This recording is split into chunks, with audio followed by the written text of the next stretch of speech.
Election అప్డేట్స్ను అందరికంటే ముందుగానే తెలుసుకోవాలంటే ఈరోజే ఆర్టీవీ లైవ్ యాప్ని మీ మొబైల్లో డౌన్లోడ్ చేసుకోండి.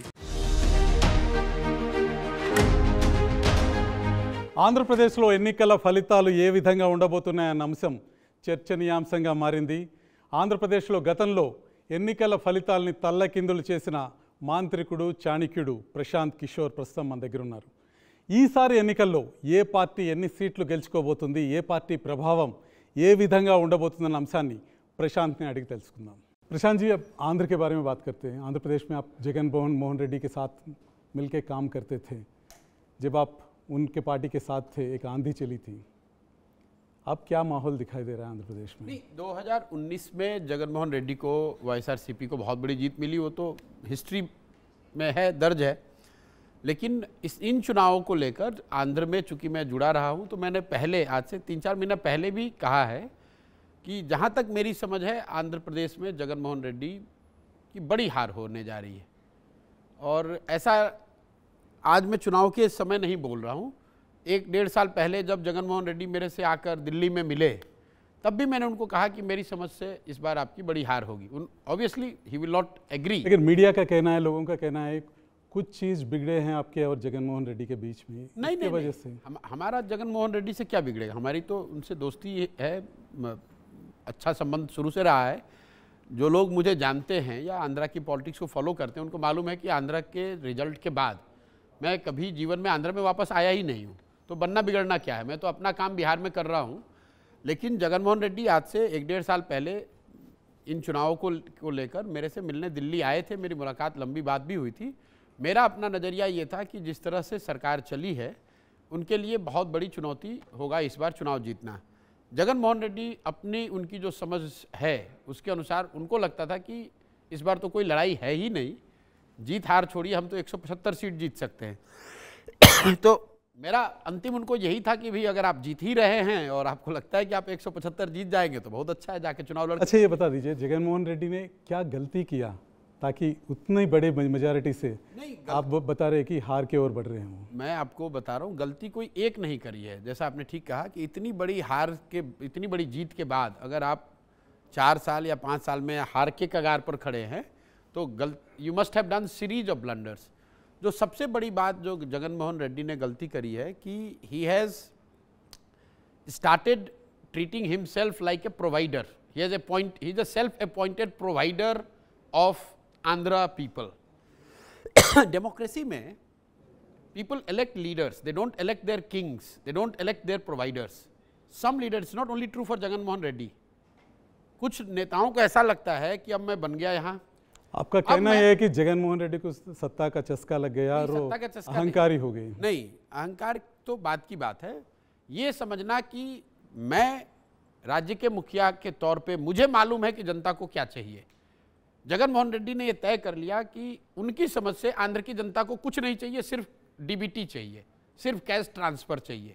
मैं कैश ट्रांसफ़र करता रहूँगा, सड़क बने ना बने, रोजगार मिले ना मिले, लोगों की आर्थिक स्थिति बिगड़ जाए, खराब हो जाए, लॉ एंड ऑर्डर खराब हो जाए, आंध्रा देश का ऐसा राज्य बन जाए जिसकी कोई राजधानी नहीं है, लोग मुख्यमंत्री से मिल नहीं सकते हैं, मुख्यमंत्री कभी पब्लिक में दिखते नहीं. इन बातों से मतलब नहीं भाई मैं यहाँ राजा के कुर्सी पे बैठा हुआ हूँ. नहीं कि वेलफेयर बहुत, मैं आप आ रहा हूं उस पे, अहम चीज है. नहीं, welfare without in absence of aspiration has got no meaning. यही तो फर्क है लीडर में और प्रोवाइडर में. पुराने जमाने में जो लोग राजा होते थे वो भी तो अपने समाज का भला करते थे. उसमें और डेमोक्रेटिकली इलेक्टेड लीडर में फर्क क्या है? डेमोक्रेटिकली इलेक्टेड लीडर का काम यह है कि जिसको वेलफेयर की जरूरत है उसको वेलफेयर दिया जाए, जिसको पढ़ाई की ज़रूरत है उसको पढ़ाई दिया जाए, जिसको जॉब की ज़रूरत है उसको जॉब देने का प्रयास किया जाए. समाज के एस्पिरेशन और इमीडिएट नीड, सर्वाइवल और राइट, दोनों को बैलेंस करके चलना है.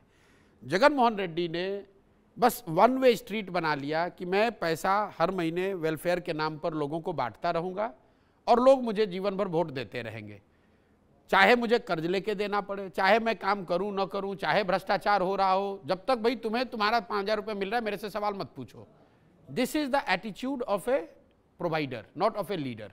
And that is why Jagan Mohan Reddy will be shocked on 4th of June when the results will come, because he will learn it very hard way कि ऐसा नहीं है। मान लीजिए कि आप मिस्त्री का काम करते थे गाँव में कहीं, और आप काम करके 20,000 रुपये कमाते थे। अब वो काम बंद हो गया तो 20,000 का आपका नुकसान हो गया। बदले में सरकार आपको 6,000 रुपये ट्रांसफर कर रही है किसी स्कीम के नाम पे। Will you take it? जो व्यक्ति अपनी इकोनॉमिक एक्टिविटी से कुछ पैसा कमा रहा था, उसके साथ उसको कुछ वेलफेयर में मिल जाए तो अच्छा है। लेकिन अगर आपने कहा कि कुछ लोग बात करते हैं कि YSRCP ने एजुकेशन में बड़ा काम किया है, इंग्लिश मीडियम की बात करी। भाई इंग्लिश मीडियम, आपने मीडियम चेंज कर दिया, उससे स्कूल थोड़ी ना बदल गए, उससे अच्छे शिक्षक थोड़ी ना आ गए। आपने डिसेंट्रलाइजेशन के नाम पर वॉलंटियर्स की एक फौज खड़ी करी, लेकिन जो संवैधानिक व्यवस्था है, जो पंचायती राज की व्यवस्था है, उसको आपने सिरे से खत्म कर दिया। ये वॉलंटियर वाला आइडिया आपका नहीं है? नहीं, हम भाई सरकार में आप फिर मैं वही कहूँगा, आपने चुनाव जीतने के बाद इंक्लूडिंग शपथ, मैं तो शपथ ग्रहण समारोह में भी नहीं आता हूँ, मैं तो आया ही नहीं हूँ। उनकी अपनी सोच है। जैसे मैं जो कह रहा हूँ कि डिसेंट्रलाइज, जैसे एक एग्जाम्पल के तौर पे आप देख लीजिए, डिसेंट्रलाइज गवर्नेंस का, सत्ता और संसाधन के विकेंद्रीकरण का एक संवैधानिक फ्रेमवर्क है पंचायत। पंचायत में चुने हुए रिप्रेजेंटेटिव, उनके माध्यम से आप सत्ता और संसाधन का डिसेंट्रलाइजेशन कर सकते हैं। आपने डिसेंट्रलाइजेशन का एक नया मॉडल खड़ा कर दिया। 2 लाख लोगों को वॉलंटियर के तौर पर, बेसिकली अपने पार्टी कार्यकर्ताओं को आपने सरकार में शामिल करा दिया। अब उन्हीं से आप सारा डिस्ट्रीब्यूट करा रहे हैं पैसा या जो भी व्यवस्था है। जो संवैधानिक व्यवस्था थी, जो लोग चुनकर आए थे, सरपंच हैं, विलेज हेड हैं, वो कहाँ जाएंगे? उनकी भूमिका क्या होगी? पूरा तंत्र, मुख्यमंत्री, volunteer, DBT, that is it. तो आप उसका देख रहे हैं कि समाज का बड़ा वर्ग उससे बिल्कुल ना। और ये 3 कैपिटल वाला आइडिया आपका नहीं था क्या? भाई मैं कोई गवर्नेंस का आइडिया नहीं देता हूँ। मैं जब चुनाव लड़ाता हूँ तो जब लड़ाता था, अब तो मैंने काम ही छोड़ दिया वो, मैं इतना ही करता हूँ कि जो आपका मुख्य एजेंडा है उसको तय करते हैं। तो 9 रत्नालू के जो 9 प्रॉमिस हैं वो हमारे डिजाइन किए हुए हैं कि ये 9 चीज़ तो आप जरूर कीजिए। लेकिन that 9 point program is not be all end all है। ऐसा नहीं है कि ये 9 चीज़ कीजिए और बाकी सब चीज़ भूल जाइए। बाकी चीज़ तो सरकार में आप चुनकर आ रहे हैं, मुख्यमंत्री आप बने हैं, शपथ आपने ली है, कैबिनेट आपका है, देश राज्य की पूरा संसाधन आपके पास है। तो ये आपको तय करना है कि ये 9 प्रोमिसेस के साथ साथ राज्य का विकास कैसे होगा, राज्य के लोगों की भावनाओं का सम्मान कैसे होगा। और सबसे बड़ी बात है एक्सेस। पीपल्स, मतलब जो YSRCP के बड़े नेता हैं, जो MLA हैं, मंत्री हैं, MP हैं, आप उनसे जाकर बात कीजिए। साल 200 साल तक तो वो नहीं मिले हैं मुख्यमंत्री से। सामान्य जनता की बात ही तो छोड़ दीजिए। आंध्र की जनता ये आज भी ये समझती है कि आप हैं आइडियाज़ के पीछे, और कुछ तेलुगु मूवीज़ भी बने हैं आपको विलन बनाते हुए। नहीं देखो, विलेन बनाते हुए तो मैं आपको बताऊं, बहुत दिन पहले मैंने पंजाब में कैप्टन अमरिंदर सिंह की मदद की थी 2017 में चुनाव जीतने में। 2001 मैं एक वाकया आपको सुनाना चाहता हूं, जिस one of the reasons why I left this domain. तो अमरिंदर सिंह चुनाव जीतने के बाद मुख्यमंत्री आवास छोड़कर जाकर वो एक बड़े फार्म हाउस में शहर के बाहर रहते थे। वहाँ पर संविदा कॉन्ट्रेक्चुअल जो एम्प्लॉई हैं वो मुख्यमंत्री से मिलना चाहते थे, कोई एजिटेशन कर रहे थे। मुख्यमंत्री जब नहीं मिले तो वो लोग धरने पर बैठे और बाहर एक बोर्ड लगाया जिस पर लिखा हुआ था कि जो व्यक्ति भी हम लोग को मुख्यमंत्री से मिला देगा उसको हम लोग 1 लाख रुपए इनाम देंगे। तो विपक्ष के एक नेता ने टिप्पणी करी, एक ट्वीट किया कि भाई जो आदमी इन संविदा कॉन्ट्रेक्चुअल एम्प्लॉय को मुख्यमंत्री से मिला देगा उसको 1 लाख रुपए मिलेगा, लेकिन जो आदमी प्रशांत किशोर को पकड़ के वापस पंजाब में लाएगा उसको 10 लाख रुपया मिलेगा। क्योंकि चुनाव से पहले यही आदमी था जो कि कह रहा था हर घर कैप्टन, कॉफ़ी विद कैप्टन, और जब आज चुनाव हो गया, सरकार बन गई तो कहीं नहीं कैप्टन। तो उस नज़रिए से आप मुझे दोष दे सकते हैं कि मैंने उनके चुनाव जीतने में उनकी मदद की है, लेकिन वोट तो जनता ने ही दिया है ना। तो अगर मैं दोषी हूं तो वोट देने वाले भी दोषी हैं। आज YCP वाले अब वो जो दोष है उसको जनता सुधार लेगी। इसीलिए तो हर 5 साल पे चुनाव होता है, ताकि नेताओं को ये ध्यान रहे कि वादा खिलाफी करने का या अपने प्रोमिसेस को नहीं रखने का या taking people for granted has a price to pay, and Jagan will pay a very heavy price. आपका कहने का मतलब है जगन मोहन रेड्डी को और 5 साल इंतजार करना पड़ेगा फिर से सत्ता में आने के लिए? अब 5 साल करना पड़ेगा कि 10 साल, ये तो मैं जानता नहीं हूँ, लेकिन इस बार वो चुनाव तो हार गए। लेकिन वाईसीपी नेताओं का कहना है कि आप तेलुगु देशम से जुड़े हुए हैं, तेलुगु देशम के लिए काम कर रहे हैं, तेलुगु देशम के पैसे भी ले रहे हैं, इसलिए तेलुगु देशम के लिए बात कर रहे हैं। वाईसीपी, मैं तो पूरे देश के लिए बात कर रहा हूँ। वाईसीपी के नेताओं की क्या बिसात है, मेरे पे टिप्पणी क्या करेंगे वो? भाई, बंगाल और तमिलनाडु के चुनाव जीतने के बाद 2 मई 2021 को राष्ट्रीय समाचार चैनलों पर सामने आकर मैंने कहा कि मैं अब आईपैक जो हमारी व्यवस्था थी, इस काम को मैं छोड़ रहा हूं और आईपैक को छोड़ रहा हूं, मैं अपना काम बिहार करने जा रहा हूं। उसके बाद मैं 2 साल बिहार में पैदल चल रहा हूं, वो पब्लिक डोमेन में है। आईपैक का कोई भी कर्मचारी, कोई भी साथी, कोई भी ऑफिस ये बता दे, अगर मैंने आईपैक के किसी ऑफिस में पैर भी रखा हो 1 मिनट के लिए भी, आईपैक आज भी काम कर रहा है वाईएसआरसीपी के साथ, मुझे उससे क्या लेना देना है भाई? आज आप और चंद्रबाबू नायडू के बीच में कोई रिश्ता नहीं है, नहीं, तो चुनाव के समय में हैदराबाद में क्या कर रहे हैं? नहीं, मैं आपको बता रहा हूँ, चंद्रबाबू नायडू से मेरा रिश्ता जो है वो तो मैंने पब्लिकली आपको बताया कि बंगाल चुनाव जीतने के बाद हम लोग के कुछ कॉमन फ्रेंड्स ने आपस में मीटिंग कराई और मैंने उस समय उनको कहा कि भाई आप, मतलब जो 2019 में हुआ, मेरा कोई व्यक्तिगत आपसे झगड़ा नहीं है, वाईएसआरसीपी के साथ काम कर रहे थे, वो प्रोफेशनली जो काम करना था वो किया। इन चुनाव में मैं उनकी भी मदद नहीं कर रहा हूं और आपकी भी मदद नहीं करूंगा। बाकी रह गई बात, नेता जब मिलेंगे, अगर जगन मोहन रेड्डी भी आज आकर मिलेंगे मेरे से, तो बात तो लोग चुनाव और राजनीति की ही करेंगे। राहुल गांधी भी मिलेंगे तो वो भी बात करेंगे, यही बात करेंगे। चंद्रबाबू नायडू भी मिलेंगे तो वो भी चंद्रबाबू नायडू से जब बात करेंगे तो यही बात करेंगे, भाई चुनाव में क्या हो रहा है, राजनीति में क्या हो रहा है। लेकिन आप हैदराबाद में तो चंद्रबाबू नायडू चुनाव नहीं लड़ रहे हैं ना, चंद्रबाबू नायडू चुनाव लड़ रहे हैं आंध्र प्रदेश में। मुझे तो किसी ने आंध्र प्रदेश में नहीं देखा है, मैं तो आंध्र प्रदेश में नहीं गया हूँ। पिछली बार जब मैं वाईएसआरसीपी का अभियान यहाँ कर रहा था, उनकी मदद कर रहा था, तो पूरा आंध्र प्रदेश देख रहा था कि मैं क्या कर रहा हूँ सुबह से शाम तक।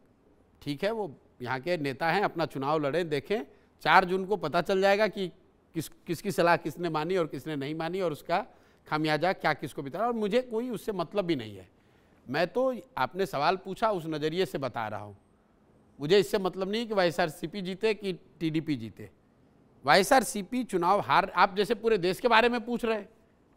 अब शर्मिला फैक्टर के बारे में क्या सोच रहे हैं? वो कांग्रेस की अध्यक्ष बनी हैं, प्रदेश कांग्रेस के अध्यक्ष बनी हैं, और विजयम्मा जो वाईसीपी की पूर्वाध्यक्ष हैं, वो समर्थन कर रही है शर्मिला की, आज ही स्टेटमेंट दी। देखिए, उनका फैक्टर कहाँ तक रहेगा इलेक्शन में? शर्मिला जी का यहाँ चुनाव लड़ना, अपने भाई के लिए जो बातें वो कह रही हैं, ये दिखाता है कि how many people have felt let down by Jagan and his approach और his conduct in last 5 years।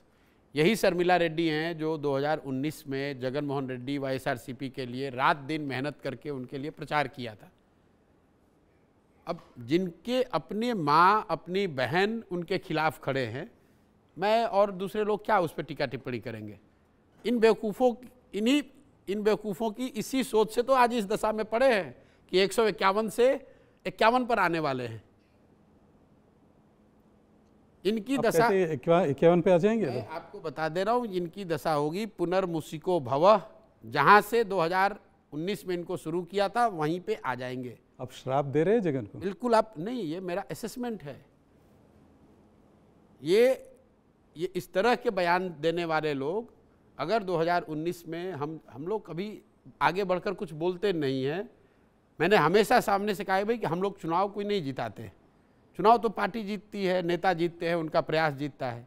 लेकिन 2019 में जिसने मदद करके आपको वहाँ पहुँचाया या आपके पहुँचाने में मदद की, कंधा लगाया, आप उसको गाली दे रहे हो, तो ये आपका कैरेक्टर दिखाता है। 5 बरस किसी की मदद से अगर कहीं पहुँच गए हैं तो एटलीस्ट बी ग्रेटफुल। गीता में एक बात कही गई है, there is no greater sin than being ungrateful. कृतज्ञता से बढ़कर कोई बड़ा अपराध है नहीं। और अगर आप अगर आप अनग्रेटफुल हैं, not only towards Prashant Kishor, towards your own family, towards your sister, towards your mother, towards your voters, towards your supporters, you will pay the price and you will see YSRCP is going to pay the price। आप दोनों manifesto देखे होंगे YSRCP का और TDP का? नहीं देखा है, मैं आपको ईमानदारी से बता रहा हूँ। मैंने मैनिफेस्टो ना उनका देखा है ना मैंने इनका। मुझे वेलफेयर किस तरह का भूमिका निभाने वाले हैं चुनाव में? देखिए वेलफेयर कंट्री लेवल पे मैं आपको बता रहा हूँ, विशुद्ध वेलफेयर के नाम पर आप चुनाव नहीं जीत सकते हैं। India is a welfare state, it is not being defined first time by a government in Andhra. Every state leader, every state government does the what they think is welfare. Modi ji 80 crore लोगों को अनाज खिला रहे हैं, मुफ्त का अनाज सो कॉल्ड दे रहे हैं, वो भी तो वेलफेयर है। दुनिया के इतिहास में शायद बहुत बड़ा वेलफेयर प्रोग्राम है।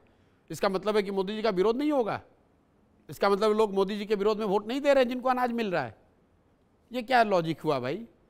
वेलफेयर आप कोई अपने घर का पैसा थोड़ी ना दे रहे हैं। As a state you are the custodian of all the resources. As a state head people elect you to make use of that resource to create best opportunity, best future for the people, including taking care of immediate needs through the welfare means. It's not one versus other.